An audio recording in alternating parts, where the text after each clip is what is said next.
Got Navy offensive coordinator and quarterbacks coach Ivin Jasper with us. So we'll start it off. Scott Wyckoff, go ahead. You open it up. Thanks a lot, Ivan. After such a breakthrough season last year, what are your expectations for Jamal this year as he's coming in really to be counted on in the backfield for you? Well, obviously the same thing, really.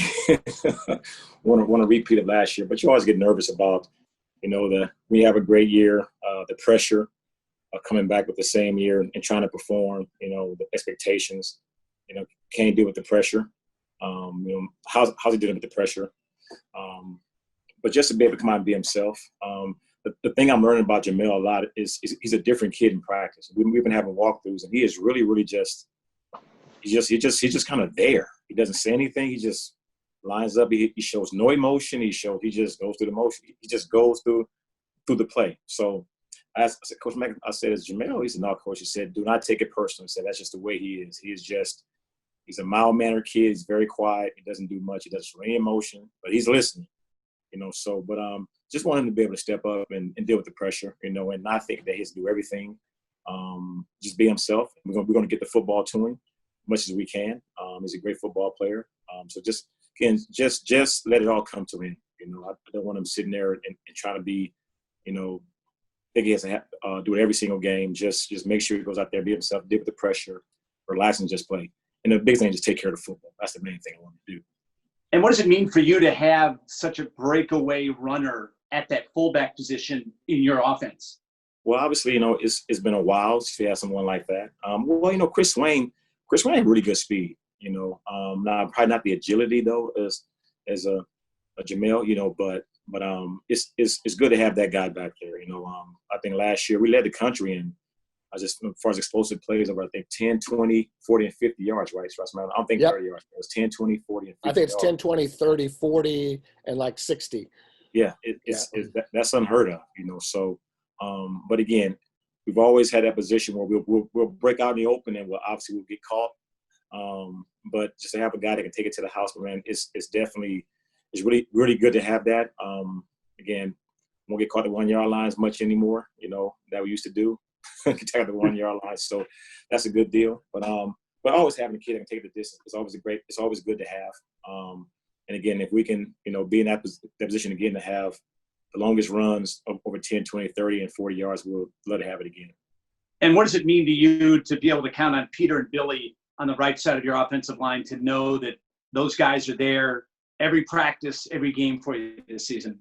I think the biggest thing for me, honestly, up front last year was just we had a lot of guys that had passion to play football. And again, I don't want to be, it was kind of an issue in previous years. Well, we had players up there that were good players, but they just didn't have that passion for football.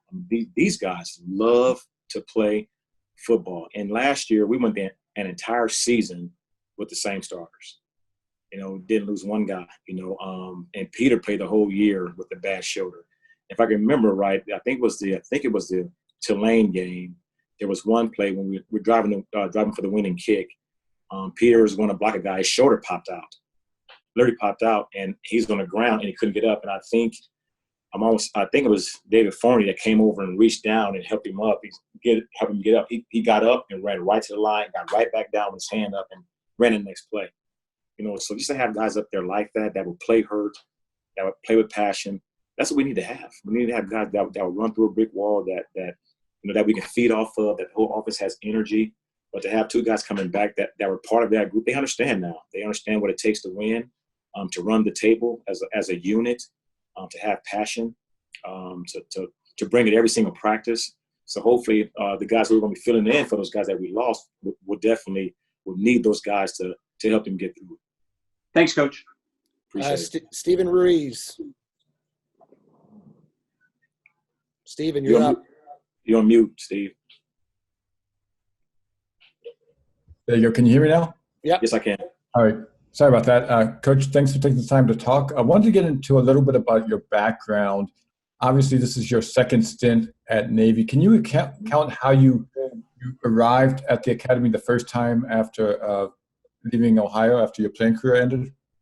Well, I was at Hawaii. I played for Coach Johnson was my position coach. Bob Redden was our head coach.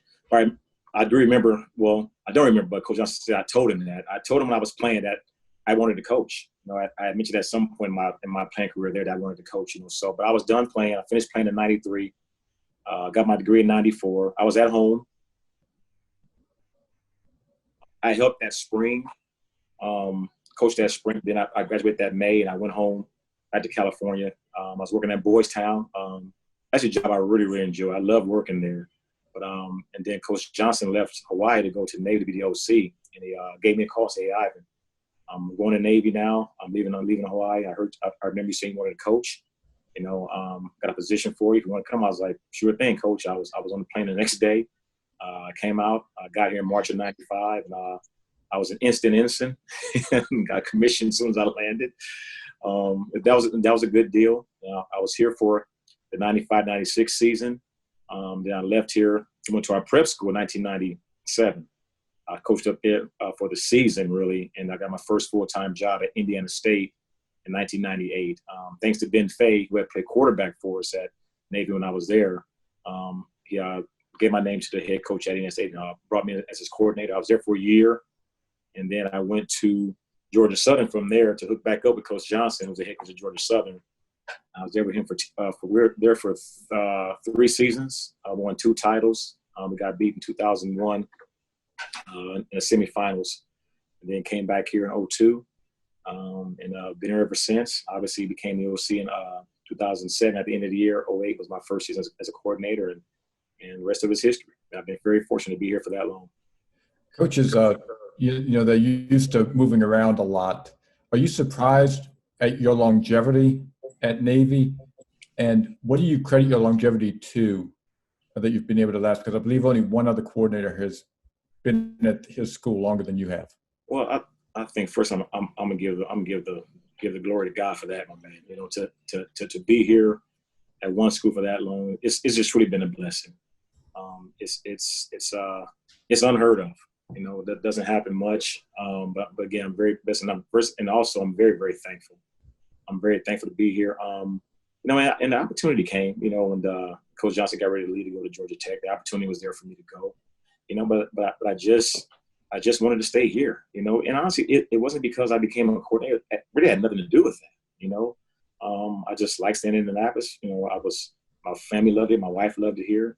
And really, I just love coaching these kids. I just love coaching. They give everything they have, give you the shirt off their backs if they could. They give you, they're in the locker room sleep before practice, trying to get some rest. But when the whistle blew, they're all out there, man, ready to go, and gave you everything for a full 2-hour practice. So I just wanted to be here.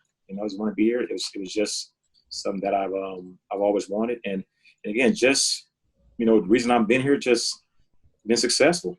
We've been successful. We've had a run of really good quarterbacks here over the years. I've been fortunate to coach some really, really good kids. Kept the same system. Our kids have bought into it. They believe in it. It's our identity. It's the staple of our program, and they've all performed, So it's been a combination of those things, just a blessing, and just, the system has been in place. I love coaching here. The love for this place definitely is up there as well. And one final question, Coach. Coaching at a place like Navy, with all it represents in such a rare atmosphere, how has that made you a better coach, do you feel, coaching in that environment? Well, because they're self-motivated. It's really been easy, to be honest with you, as far as coaching. What I mean by, these kids they're self-starters. There's no quote unquote prima donnas out there. There's no guys that have, they all love each other. They're all playing for their brothers. I've always said this too. We don't have a lot of guys that come here to coach, to play for 1 year, then go to the NFL. These kids truly, truly love to play football. They have a passion for it. They have a love for their teammates. So that's what it comes down to for me. And I've just always learned from these kids that every single day to come to work the same every single day, because if they can do it, if they can get up in the morning, man, and deal with the academics and deal with the risks of this school and come out there every single day and give us all they have, then I can do the same exact thing.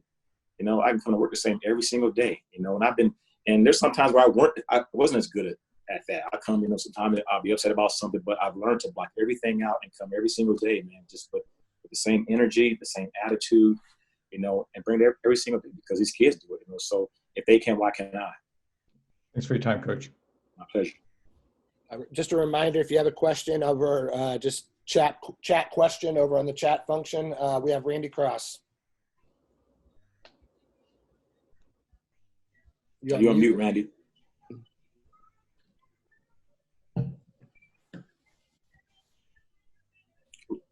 Randy, you're on mute. Take your mute button off.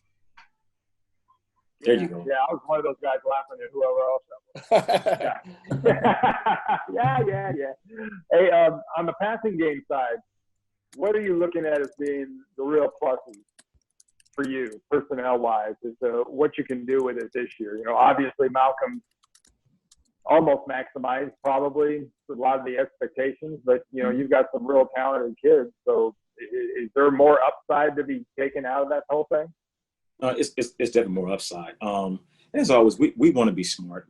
We know to win football games, got to be able to run the football. But at the same time, throwing the football is going to be a huge plus for us. Now we have the kids in place that can throw the football.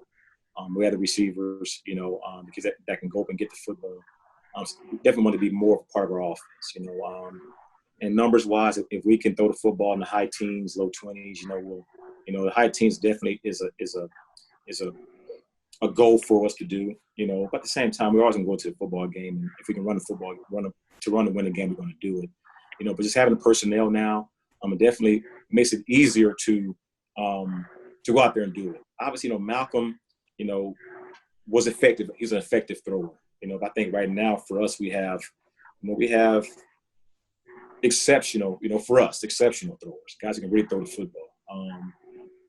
Now we'd love to have a Ricky Dobbs type kid back there can really, really sling it, but Masai can throw the football, Daden can throw the football, Chance can throw the football. They all can throw the football very, very well, So that wouldn't be an issue. Now it's just a matter of getting out there and practicing it, getting the confidence in our passing game. That's always a big thing, is having the confidence in it. And then it comes down to really the decision making, okay? Because again, as a play, when you call in plays, you want to have confidence that your QB is going to make a great decision, okay? Because for us, throwing the football, since we don't do it much, it's a death league, man, when we turn the football over in the passing game. Because again, it's something that we don't do as much, and it's pretty clear when you go out to throw the football, guys, make the great decision. So I'm focused more on for the quarterbacks this fall camp is decision making. Because we're gonna get in the gun and throw the football, but for me, I'm focusing more and more on their mindset and their decision making. Okay, and as far as where the football goes and who we're throwing it to, it's going to be great and all, but just their decision making is going to be huge. So we're excited about what we have. Excited about our weapons we have now in the passing game, and it's going to really, really help us. Obviously open things up and get people back off of us. So we have basically a true double threat. Throwing the ball, running the football, and being effective at it, and throwing the football and being effective too. So I'm excited about it. Not just a matter of being able to. I want to go out and practice, man. I'm tired of sitting around. I want to get out and play some football, So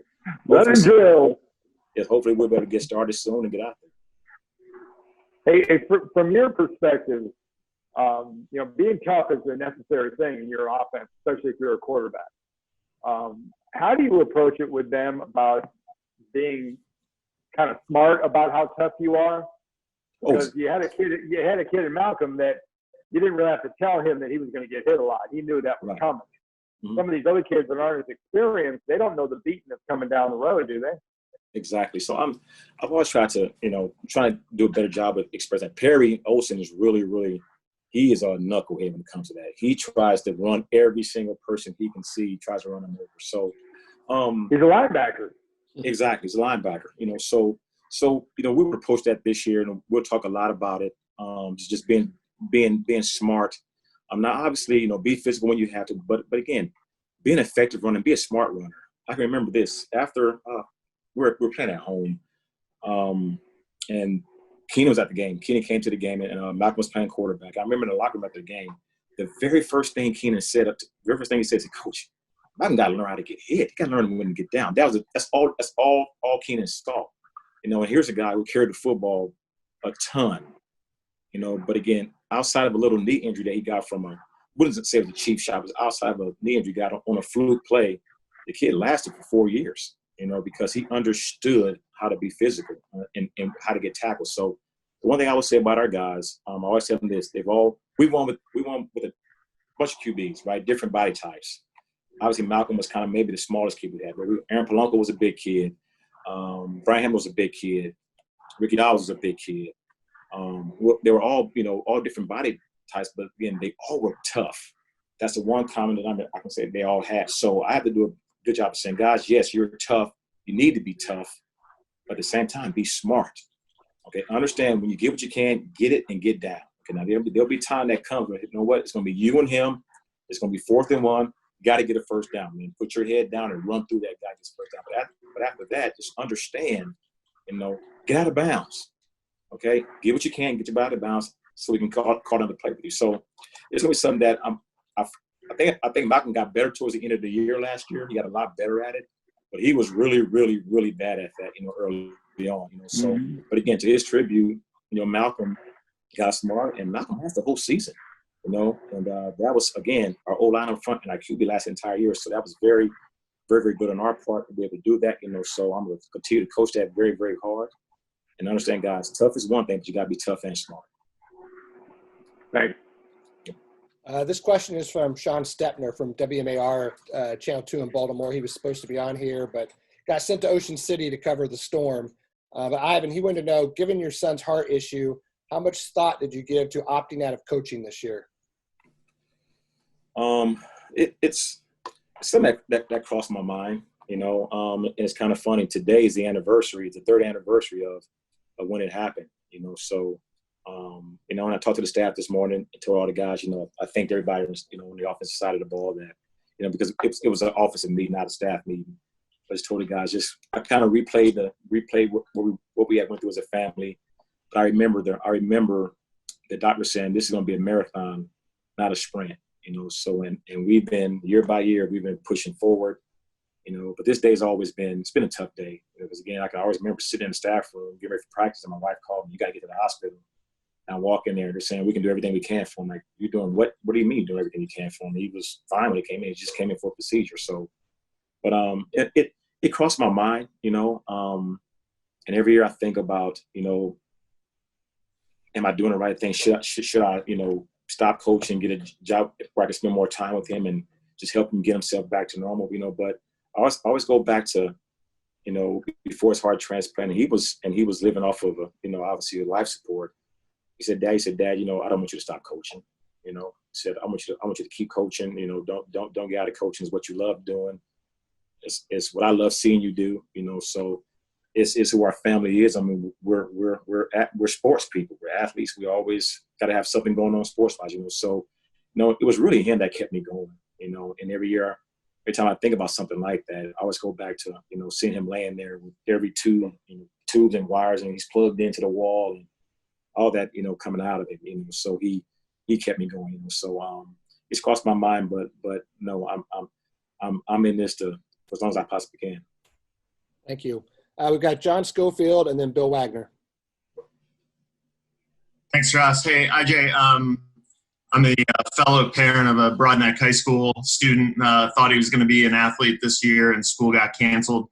How is Jalen taking the unrest with sports and volleyball, and then how's your other son doing with the fact that school is going to be completely remote?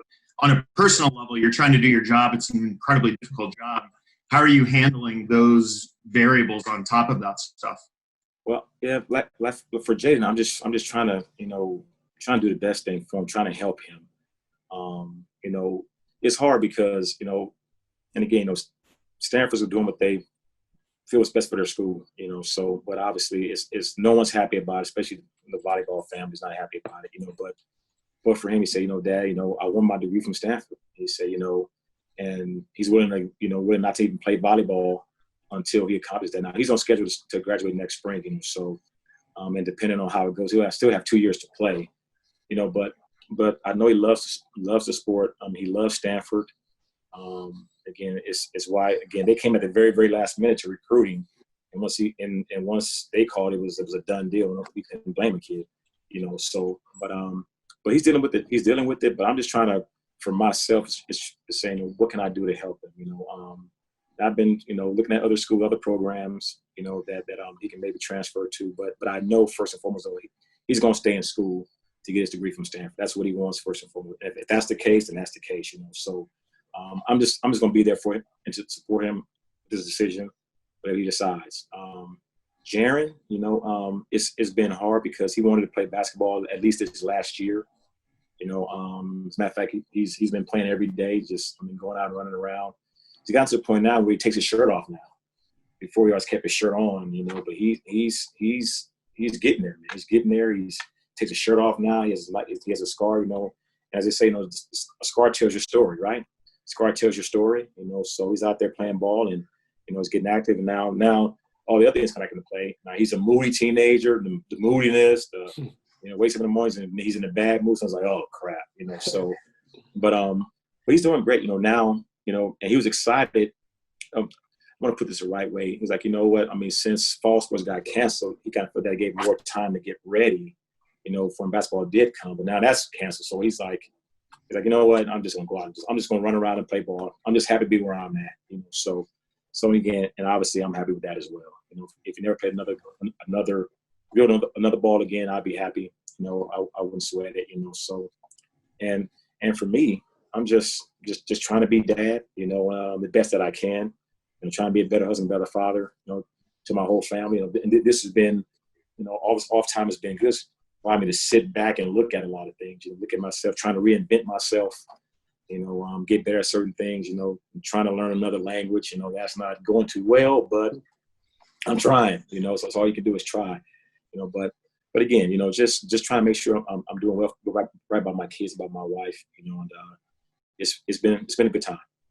I got a feel for Jaron. He finally got all of Emmett Davis's kids graduated and out from in front of him on the basketball team, and then they canceled the season. One last follow-up for me before Wags goes. If like you were talking about before, if you had to walk away, if you opted out, if anything came up and you left the program, what would be your one memory you take with you? Like, what's your proudest moment at Navy? Either a particular kid's development, a particular win, a particular experience. What's the thing that makes the Naval Academy experience put on your wall? Man, it's always. I think the biggest thing is always when we go into a game, that not supposed to win, or just the team just better than us, just to always see their faces, man, after the game, after we just rolled them up, man, just after we just got after them, and we just, we got in our tight from it, and we just rolling guys out of it, man, just to look at other team's face, after a bunch of kids who had no business being on the same field with them, just, beat the crap out of them, basically. It's a good feeling, man. It's a great feeling. I still remember after the Texas Bowl, beating Missouri. I think they had 2 first-round picks that year. Yeah, I remember. Yep. Yeah, I ran down to get on the field, for the last series. And I remember the game was already over. I ran out through their tunnel, and their coaches, man, they called those kids they were just MFing them kids. You guys let those. And I look out the tunnel. I see Corey Finnerty. He's doing this, jumping up and down, right? And who was a big DN? It was for the 49ers, right? Alden Smith. Alden Smith standing there with his head down, and his arms are touching the ground. You see his name with his head down, and he's like, and I'm like, how did that just happen? But it's things like it's those kind of times, man, just when a bunch of kids who, came here because they love playing football, they were sacrificing the fact that they can come here, join the military, just so that they can keep playing. Nobody wanted them. We all say we have 5-star Harper, not 5-star recruits, but just to see those guys go out there, man, and win games like that. Our first one at Notre Dame, then our second one at Notre Dame, and the third victory over those guys, just all those wins, man, just, again, with kids who nobody wanted, and we put our system in, they believe in what we're doing, they go out and they play hard, they get after it, and just a great feeling. I think that's probably the thing I always remember most. Best coach, thanks. Wags, you're up. Go ahead, Wags. You're probably on mute. I'm off. Okay. All right.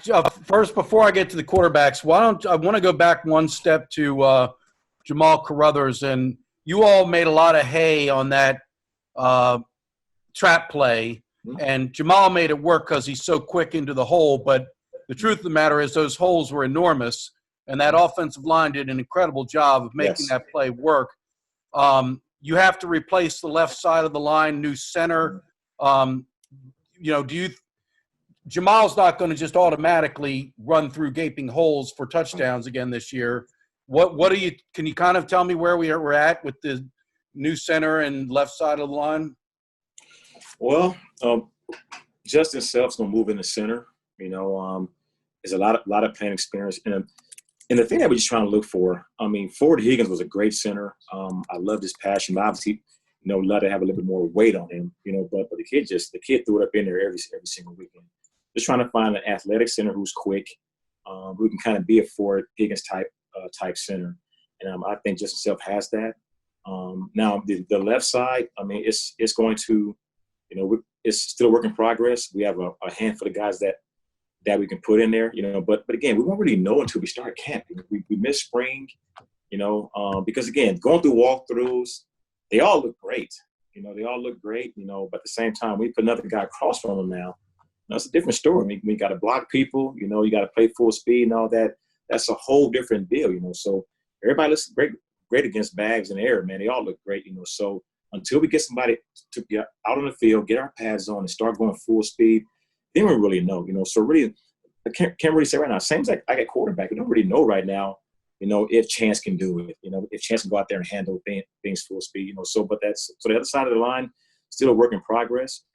But I know offensively, the thing that we've always been able to do is find something going to a season, finding some kind of scheme or something that we can stay ahead of the game with.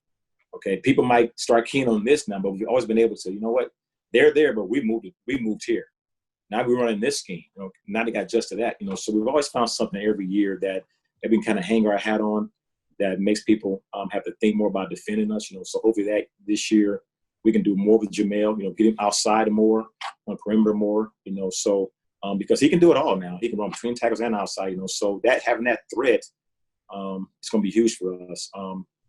Chris Wayne was kind of that way, but Chris Wayne had a hard time catching the ball in space. He just had a hard time. He had a big fumble at Notre Dame that 1 year in 2015. He fumbled down like on the 5-yard line. But Jamel has those tools to be able to run inside and outside. So what we got to do is obviously work on our inside game, but also find ways to get him the ball on the outside, to take advantage of all his talents. So hopefully we can start practice here pretty soon, get some pads on, start hitting some people, start, try to find out who can be our left side of that line that we can hang our hat on. All right, and then on to the quarterbacks. Obviously, I'm guessing that Perry enters camp as the starter. Why don't you tell us about where Perry's at without having a spring practice? Was he able to still improve, maybe mentally, etc.? Well, I had a talk with Perry after the season, and we had a talk, and yes, he has the most experience coming back. But the thing I said, Perry, here's my thing, okay?